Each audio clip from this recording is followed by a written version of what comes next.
Hello friends, welcome to Tamil and Raj.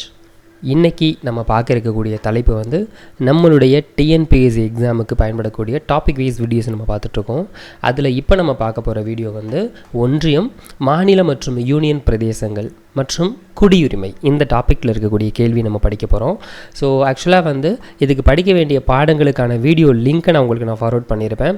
இந்திய அரசியலமைப்பு 10th new புக்கில் இருக்கக்கூடியது, இந்திய அரசியலமைப்பு 12th நியூ புக்கில் இருக்கக்கூடியது, குடிமக்களும் குடியுரிமையும் 8th நியூ புக்கில் இருக்கக்கூடியது. ஸோ உங்களுக்கு ஒரே ஒரு விஷயம், இந்த 12th நியூ புக்கில் இருக்கக்கூடிய வீடியோவை என்னால் ஷேர் பண்ண முடியல. மாறாக அதோட வீடியோவை நான் உங்களுக்கு ஹைலைட் பண்ணி வச்சுருக்கேன். சரிங்களா? மாறாக அதோட வீடியோவை இங்கே இப்போ உங்களுக்கு ஷோ பண்ணுறேன். ஃபுல்லாக இந்த லெசன் தான். இந்த லெசனை உங்களுக்கு நான் ஃபுல்லாக ஹைலைட் பண்ணியிருக்கேன். பட் பக்கத்தில் ஒரு ஃபங்க்ஷனால் இது வந்து வீடியோவை நான் ஷேர் பண்ண முடியல. ஸோ இப்போ தான் கொஞ்சம் ரெக்வஸ்ட் பண்ணி கொஞ்சம் வால்யூம் கம்மி பண்ணியிருக்காங்க. அதனால் உங்களுக்கு நான் என்ன பண்ணுறேன்னா, ஃபஸ்ட்டு டெஸ்ட்டோட கொஷினை ஷேர் பண்ணிடுறேன் நம்ம டைமுக்கு. அதுக்கடுத்து இந்த வீடியோட லிங்க்கை நான் வந்து வீடியோ ரெடி பண்ணிவிட்டு உங்களுக்கு நான் ஃபார்வர்ட் பண்ணுறேன்.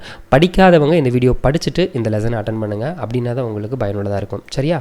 சரி, நான் டேரெக்டாக உங்களுக்கு கேள்விக்குள்ளே போயிடுறேன். இன்றைக்கி டெஸ்ட்டு 14ஆம் தேதி 11 மணி AM உங்களுக்கு வந்து வீடியோ பப்ளிஷ் ஆகிருக்கும். சரிங்களா? ஸோ அடுத்த தேர்வை என்னைக்கு டேட்டு, அது என்ன டெஸ்ட்டுங்கிறத வீடியோவோட எண்டில் சொல்கிறேன். டேரெக்டாக கொஸ்டின்குள்ளே போயிடலாம். முதல் கேள்வி, ஆர்டிஐ அப்படின்னா என்ன அப்படிங்கிறது தான் கேள்வி. ஸோ ஆப்ஷன்ஸ் பார்த்துக்கோங்க. நான் டேரெக்டாக உங்களுக்கு கேள்வி கேட்டுட்டு அதனுடைய ஆன்சர் அப்படிங்கிறத ஷோ பண்ணுறேன். டேரெக்டாக உங்களுக்கு சொல்லிடுறேன், டைம் வேஸ்ட் பண்ணாமல். ஏன்னா இப்போ நீங்கள் பார்க்கக்கூடிய டெஸ்ட்டு உங்களுக்கு ரிவிஷன் பர்பஸ்க்காக யூஸ் பண்ணுறதுக்கு மட்டும்தான். சரிங்களா? சரி, ஓகே. ஆர்டிஐ அப்படின்னா என்ன அப்படின்னு பார்த்தோம்னா, yes, right to information act அப்படின்னு சொல்லுவோம் ஆர்டிஐனா. தென் வாட் இஸ் த குழந்தைகளுக்கான உதவி மைய எண் என்ன? குழந்தைகளுக்கான உதவி மைய எண் என்ன? Option C 1098. Option C 1098. POCSO அப்படின்னா என்ன? போக்சோ அப்படின்னா என்ன? ஆப்ஷன்ஸ் பார்த்துக்கோங்க, ரொம்ப important. Protection of children from sexual offences அப்படின்னு சொல்லக்கூடிய ஆப்ஷன் பி தான் சரியான பதில். 4வது கேள்வி, தமிழ்நாடு மாநில மனித உரிமைகள் ஆணையம் டேஸில் அமைந்துள்ளது. தமிழ்நாடுன்னு எடுத்துக்கிட்டால் நம்மளுடைய ஹெட்டாக விளங்கக்கூடிய சென்னையில் தான் அதுக்கான ஹெட் குவார்ட்டர்ஸ் இருக்கும். தேசிய மனித உரிமை அப்படின்னு எடுத்துக்கிட்டோன்னா எஸ், நியூ டெல்லியில், புதுடெல்லியில் இருக்கும். தென் ஹன்வந்த் சிங் எந்த மாநிலத்தினுடைய மகாராஜா? ஹன்வந்த் சிங் எந்த மாநிலத்தினுடைய மகாராஜா? ஆப்ஷன்ஸ் பார்த்துக்கோங்க. எஸ், ஆப்ஷன் ஏ ஜோத்பூர் அப்படிங்கிறது தான் சரியான பதில். சுயமரியாதை இயக்கம் யாரால் தொடங்கப்பட்டது? சுயமரியாதை இயக்கம் யாரால் தொடங்கப்பட்டது? Yes, option B Periyar. Tamil Nadu தமிழருக்கே என்ற முழக்கம் யாரால் எழுப்பப்பட்டது?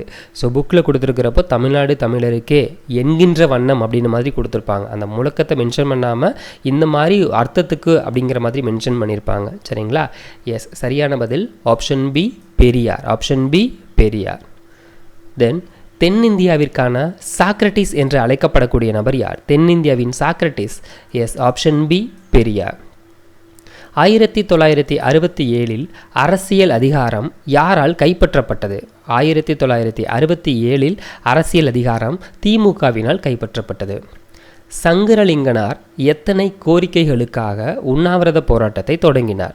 சங்கரலிங்கனார் கிட்டத்தட்ட 12 கோரிக்கைகளுக்காக உண்ணாவிரத போராட்டத்தை தொடங்கினார். எந்த ஆண்டு காஷ்மீர் இந்திய பகுதியுடன் இணைக்கப்பட்டது? காஷ்மீர் இந்திய பகுதியுடன் இணைக்கப்பட்டது 1956.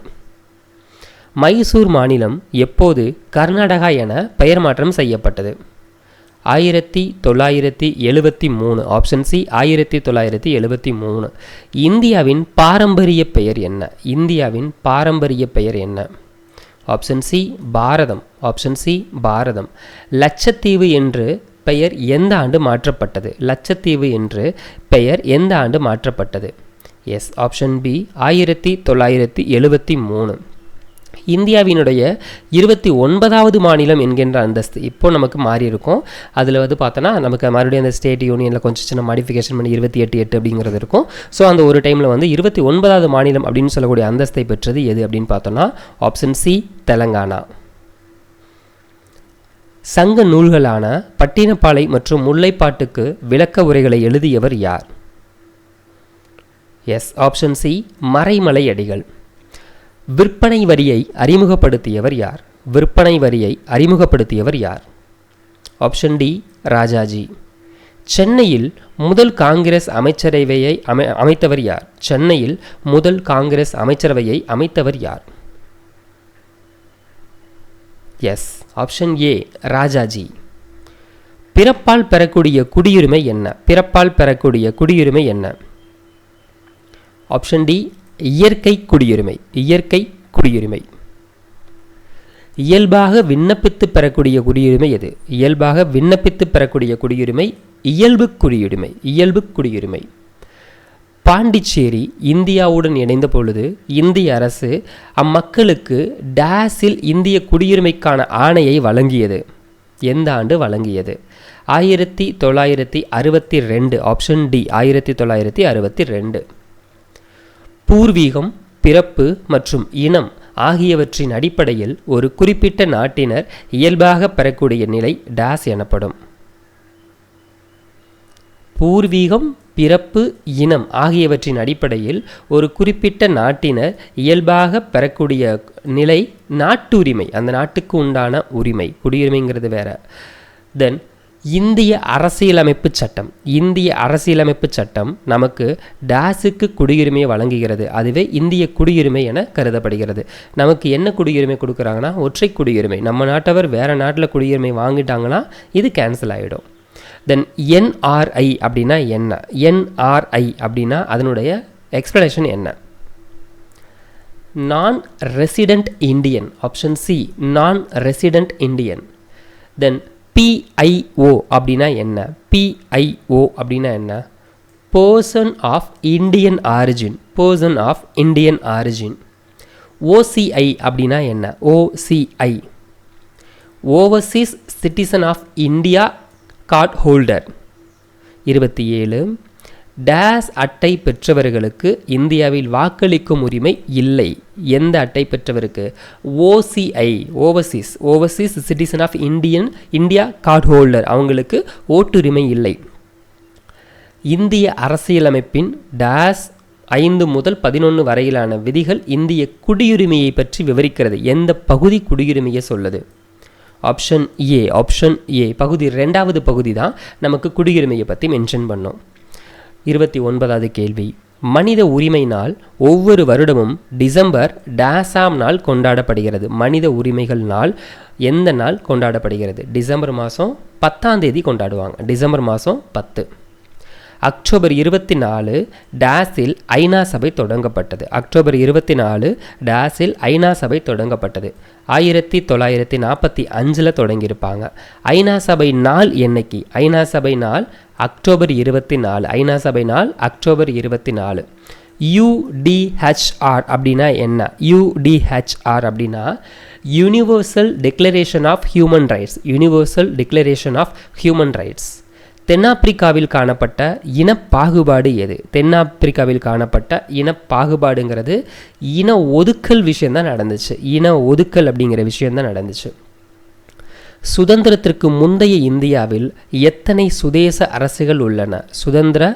சுதந்திரத்திற்கு முந்தைய இந்தியாவில் இருக்கக்கூடிய சுதேச அரசர்கள் மொத்தம் 565 அரசுகள் இருந்துச்சு. பூதான் இயக்கம், பூமிதான இயக்கம் யாரால் தொடங்கப்பட்டது? பூதான் இயக்கம். Option C Vinoba Bhave. Option C Vinoba Bhave. மாநில மறுசீரமைப்பு சட்டம். மாநில மறுசீரமைப்பு சட்டம் எந்த ஆண்டு நிறைவேற்றம் செய்யப்பட்டது? Yes, 1956. Option D. Vinoba Bhave யாருடைய சீடர்? Option A Mahatma Gandhi. Option A Mahatma Gandhi. நிலமற்றவர்களுக்கு ஆதரவாக நிலத்தை தானாக முன்வந்து மறுபங்கீடு செய்வதை ஊக்குவித்தவர் யார்? Option B Vinoba Bhave.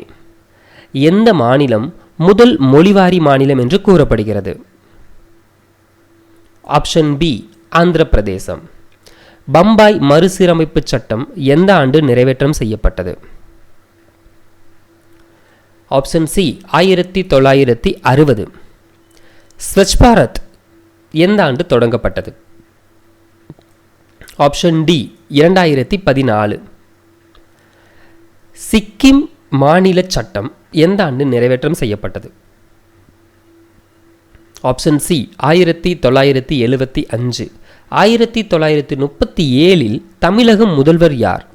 1937 தமிழக முதல்வர் யார்? Option B Rajaji. Option B Rajaji.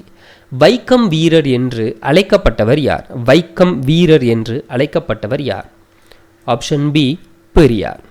Tamil Nadu தினம் என்று அறிவிக்கப்பட்டது. தமிழ்நாடு தினம் என்று அறிவிக்கப்பட்டது நவம்பர் 1. தமிழ்நாடு தினம் நவம்பர் 1.